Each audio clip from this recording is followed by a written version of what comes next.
certo? Um tema que está em discussão também é sobre o terceiro quesito, o quesito genérico da clemência. Se a clemência seria recorrível, mesmo nos casos de uma decisão manifestamente contrária à prova dos autos. Bem, o STJ tem uma posição bastante clara, unificada, que em casos absurdos pode sim haver o recurso da decisão que dá a clemência, portanto, que a clemência não é absoluta, que não é um poder discricionário do tribunal do júri.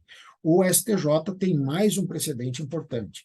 Quando a legítima defesa for a única tese, a negativa de autoria for a única tese da defesa, e respondidos positivamente os quesitos 1 e 2, descabe falar em clemência. Aí o STJ disse não. Se é negativa de autoria, foi respondido positivamente a autoria, foi respondido positivamente a materialidade, descabe a clemência. O tema está para ser decidido no âmbito do Supremo Tribunal Federal. Então, tem esta discussão, mas se a pergunta for segundo o entendimento do STJ, atentem, o STJ diz que não há uma possibilidade plena e irrecorrível quanto à clemência. Nós temos um julgamento importante também, publicado agora em 15 de setembro de 2022, que foi a famosa chacina de Unai, em que teve o STJ, em recurso especial, ele afastou a qualificadora do pagamento, do artigo 121, parágrafo 2º, inciso 2, dizendo que a qualificadora da paga não é para quem mandou matar, mas sim para quem recebeu.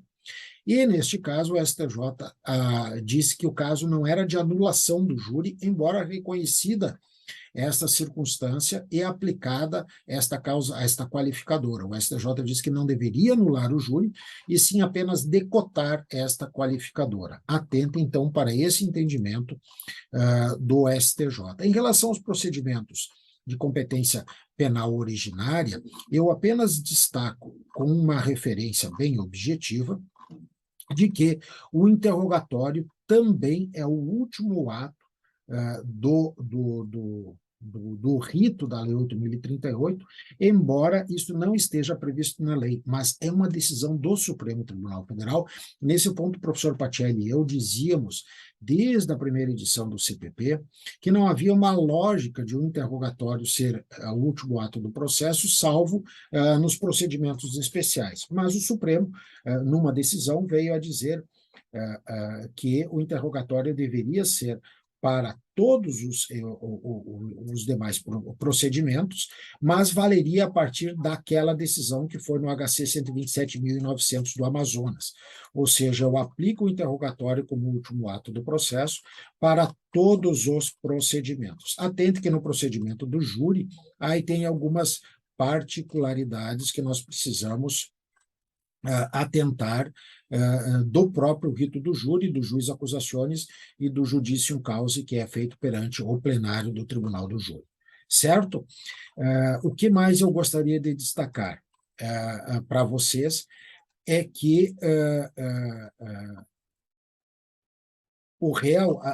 isso aqui é importante, sobre denúncia e requisitos da denúncia, eu tinha feito essa anotação. A jurisprudência reconhece que o réu se defende dos fatos que foram narrados, mesmo que a imputação, a capitulação seja equivocada. O professor Paulo Queiroz, ele faz críticas a isso, dizendo que não poderia ser assim, mas esse entendimento é um entendimento minoritário, portanto, não se preocupem tanto. Feita a imputação, pode ser feita a emendatio libelli, a correção do libelo, mesmo que eu tenha que impor uma pena mais grave. Já a mutatio libelli, não. A mutatio libelli, o fato apurado, decorre de uma situação diversa daquela que foi narrada na denúncia, e eu preciso aí sim fazer um aditamento à denúncia. Não cabe mutatio libelli em segundo grau, cabe emendatio libelli em segundo grau, mesmo em recurso exclusivo da defesa, porém, se o recurso for exclusivo da defesa, em razão da emendatio libelli, não pode haver o agravamento da situação do réu em qualquer situação, certo? Quero falar um pouco de prisões, porque o tema de prisões vai cair na prova. Eu não tenho dúvida disso, certo? Então, vamos fazer uma rememoração aqui bastante rápida. Nós temos a prisão em flagrante, e o flagrante tem uma divisão. Flagrante próprio é aquela prevista do 302, inciso 1 do Código Penal. O sujeito está cometendo a infração, flagrante próprio. Flagrante impróprio é aquela do artigo do inciso 3, ou seja, o sujeito é perseguido logo após o crime, em situação que se faça presumir ele ser o autor da infração. Não, perdão, ele é perseguido logo após o crime e se presume ele é o autor da infração. Agora, no flagrante presumido, ele é encontrado logo depois do crime com instrumento, armas, objetos ou papéis que também façam se presumir ele é o autor da infração. Então, essa é a diferenciação. O impróprio ele é perseguido e é preso, se presumindo que ele é o autor. No presumido, ele é preso com instrumentos e armas e objetos logo depois do crime, mas se presume por isso que ele é o autor da infração.